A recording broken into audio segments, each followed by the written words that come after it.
জান্নাতের বাগান তোমায় নবী বলেছে, খাকে শেফার অধিকারী তোমায় করেছে।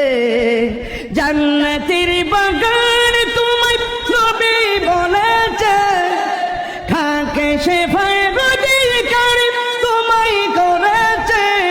ওরে তোমার বুকে শুয়ে আছে শাহে মদিনা, তোমার